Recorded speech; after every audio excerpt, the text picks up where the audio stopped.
Sí, Y sí, hablaba sobre, yo creo que bueno, que ya la nos principal toca actividad de como, Jesús fue anunciar el reino de Dios, ¿no? Y que el reino sí, de Dios pues no era un espacio geográfico, sino que era principalmente como la experiencia de Dios de Jesús, que también estaba relacionado con pues con la relación que tenía con la humanidad, y que este reino estalló al momento en que Jesús empezó a actuar y a hablar. Esto era el reino, ¿no? Eh, ya. También había destinatarios claros, como que tenía un plan muy claro de lo Mm. que era el reino de Dios y de sus acciones, y los destinatarios eran principalmente tres.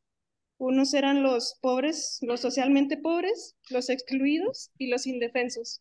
Ahí el capítulo desarrolla quiénes eran cada uno, ¿no? Y para poder, como trabajar con estos destinatarios, él hacía principalmente tres acciones. Todo lo que hizo se puede resumir como en tres acciones. Una era la acción curativa, que respondía a necesidades como naturales, se puede decir físicas, como la miseria y la enfermedad. La segunda serían los exorcismos, que tienen que ver tienen relación con la parte psicológica y como más profunda e interior, como todos estos vacíos, la alienación que tiene el ser humano y demás.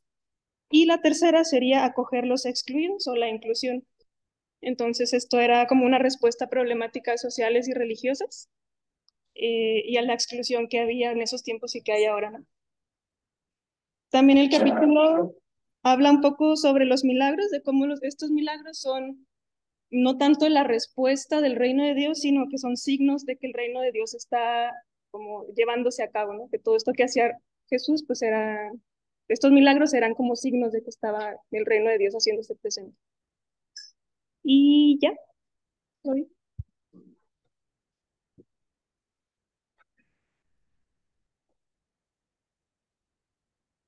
Brevemente, comentários, perguntas? O grupo tuvo perguntas? Dudas? Não? Então, esta parte é muito importante porque se nós não compreendemos esta primeira parte, depois vocês todos estão invitados a ler o texto, porque agora solamente os grupos, eu creio que sim. Eles han preparado, então se pode ler, por favor? Sim, sim, sim, melhor, sim. Por favor, quien del grupo virtual, quien va a hablar, active su micrófono y pueden compartir sobre lo que ustedes han preparado.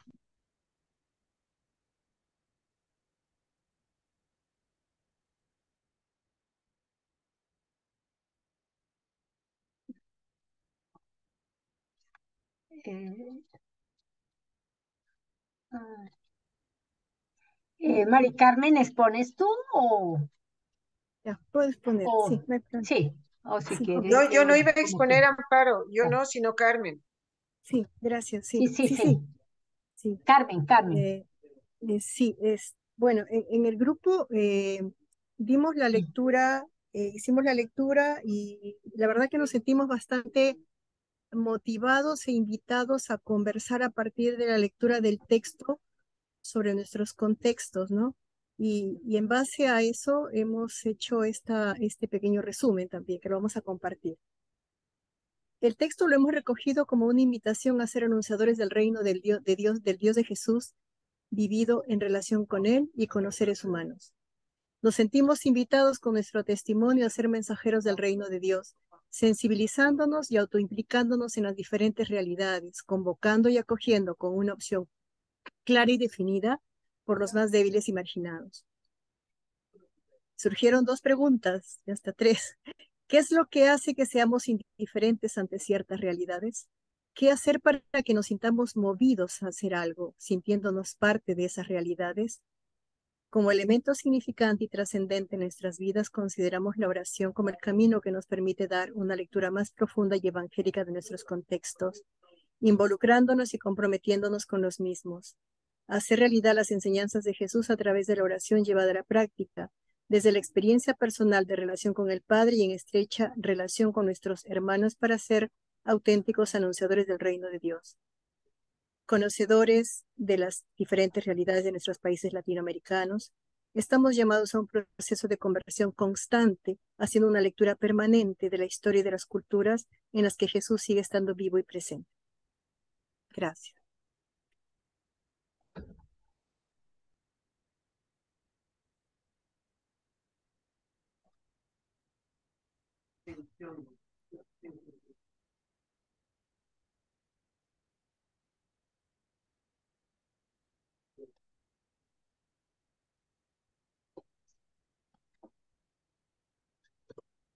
Se escucha.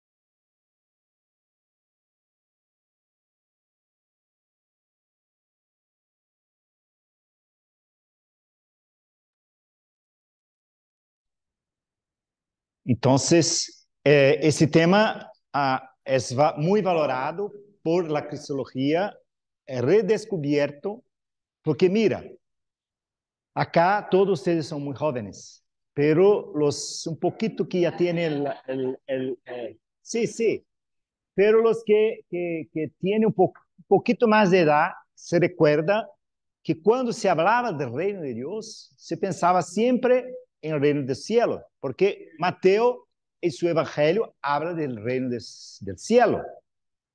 Entonces la gente se decía, bueno, el reino de Dios, el reino del cielo, es la misma cosa, pero para después de la muerte. Entonces el reino de Dios era la vida después de la muerte. Entonces, todo el tema del reino de Dios había sido un poco como que olvidado, casi a lo largo de todos los casi 2000 años del cristianismo. ¿Por qué? ¿Qué pasó? Cuando Jesús murió y resucitó, la comunidad, más que anunciar la venida del reino de Dios, empezó a anunciar Jesús, que Jesús había resucitado. Entonces, el foco no era más el reino de Dios, pero sí a la persona de Jesús, que había resucitado.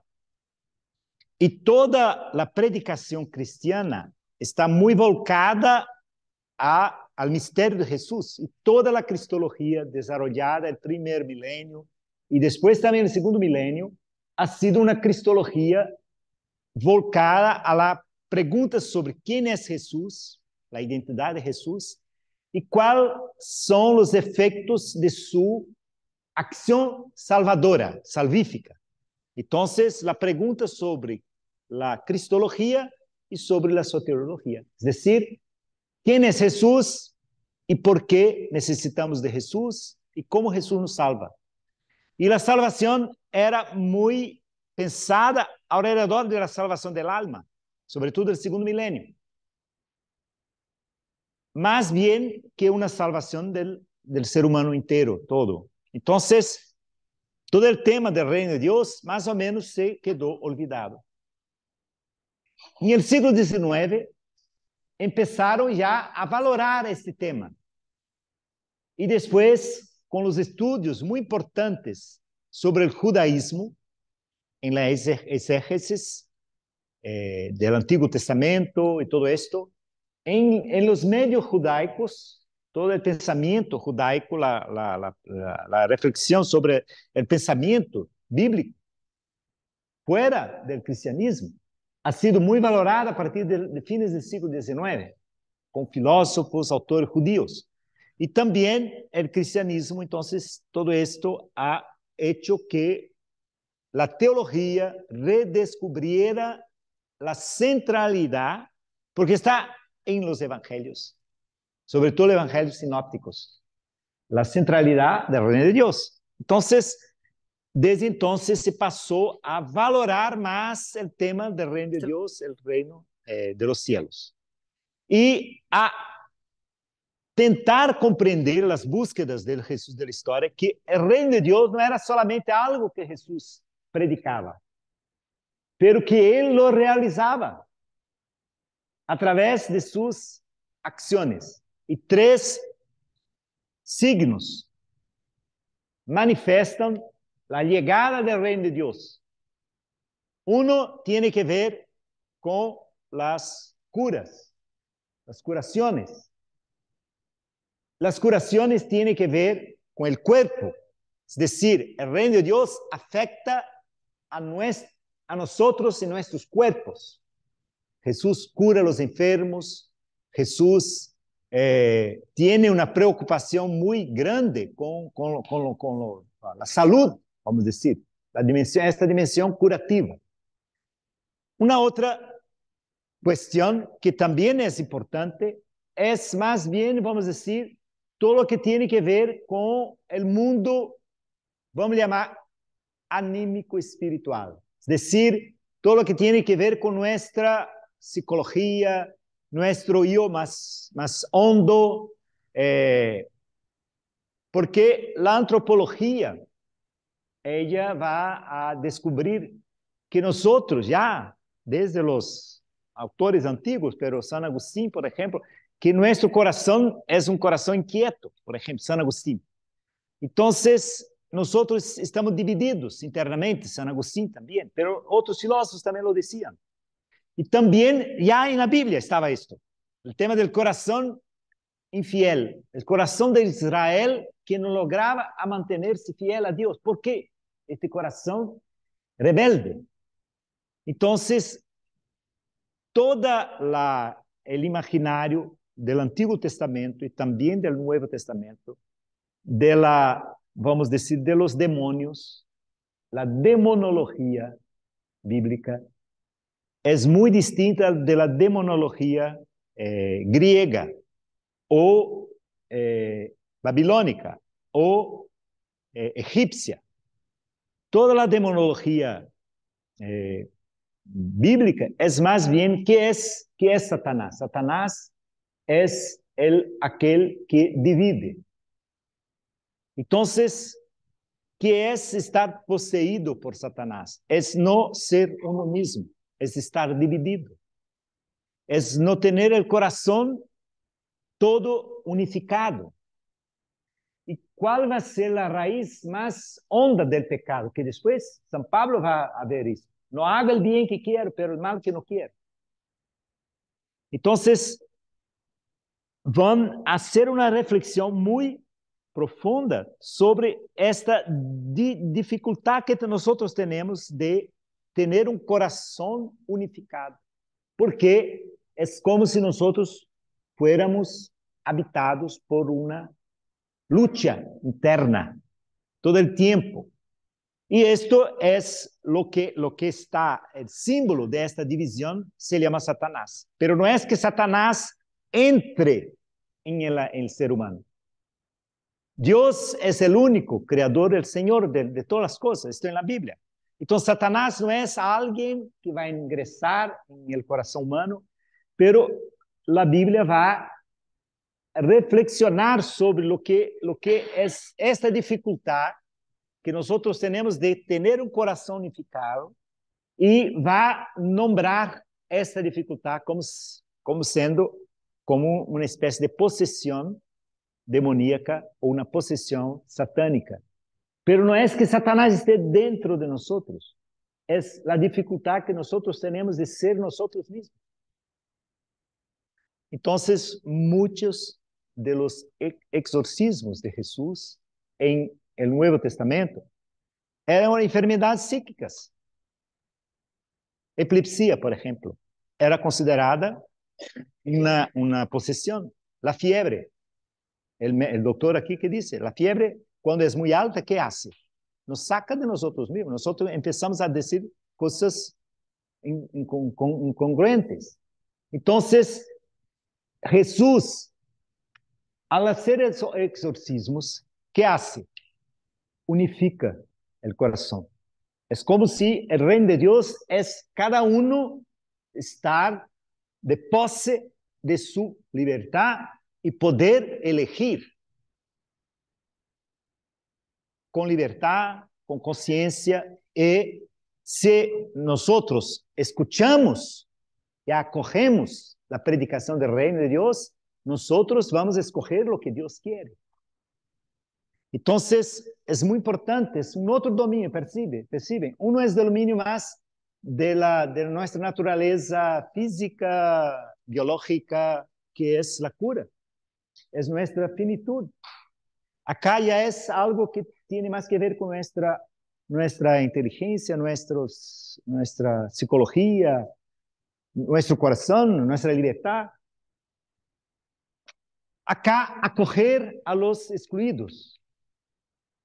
Jesús va a buscar los que estaban fuera, los que eran considerados pecadores públicos. Es decir, es una otra dimensión de la vida humana que impide que el reino de Dios llegue. Porque yo puedo estar bien con salud, está bien en mi corazón, pero yo puedo estar muy bien yo solo.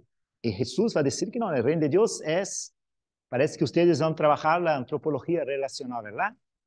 Ayer, no, anteayer. Entonces, nosotros somos relaciones. Entonces, las relaciones son constitutivas del ser humano.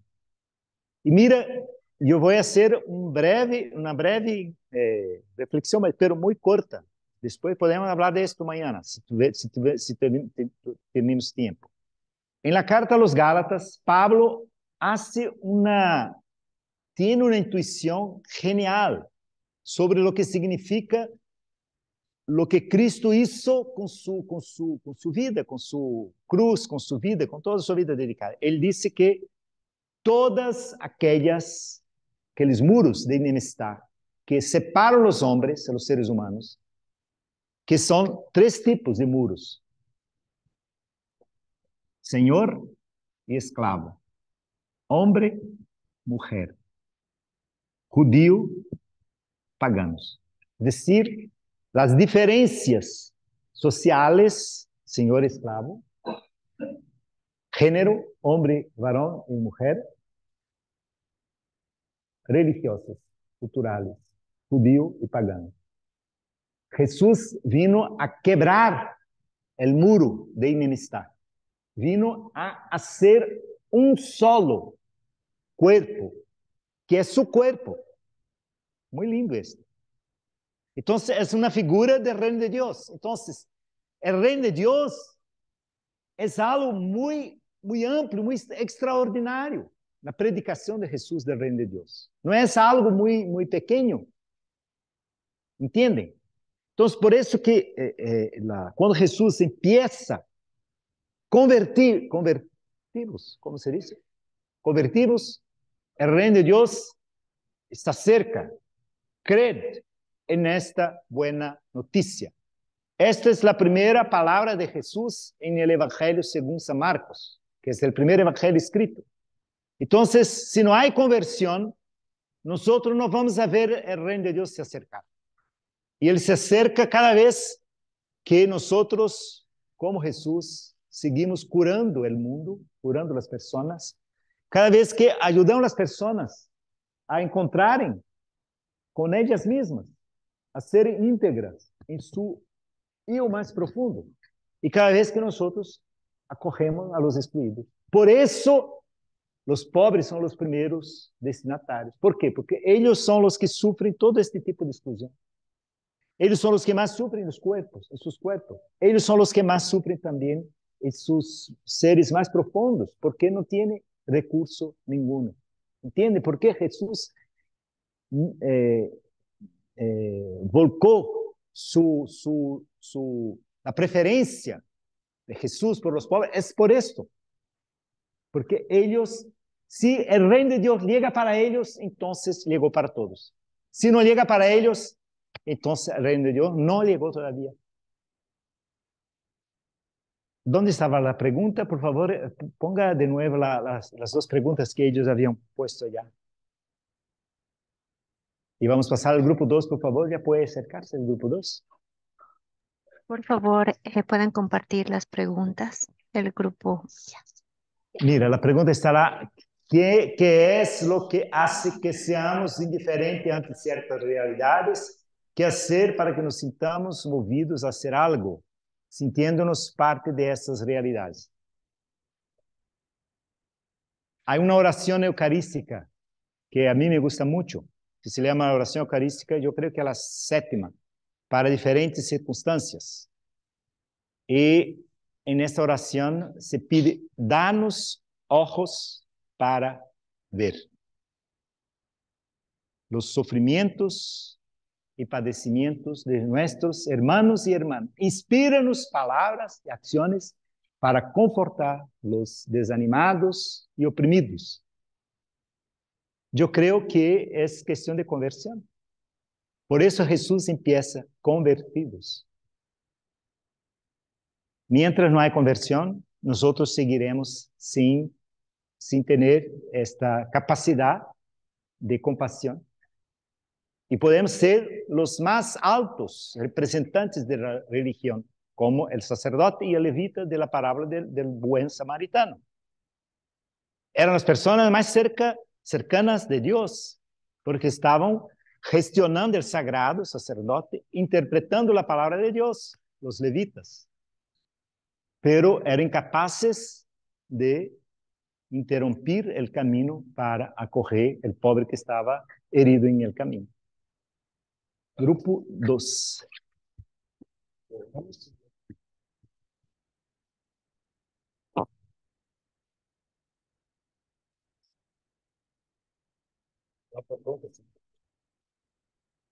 Okay.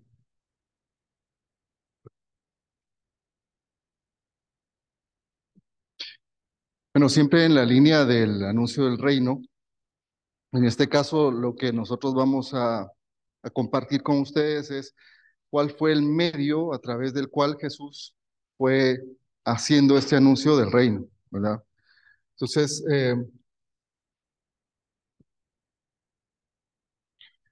Jesús nos hace el anuncio del reino. No, perdón.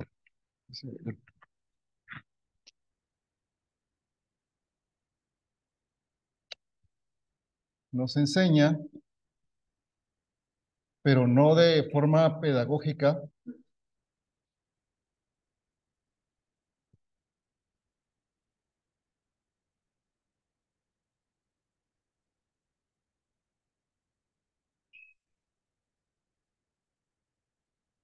a través de parábolas.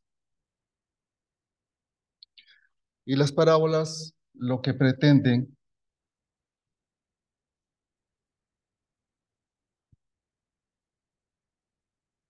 es interrogarnos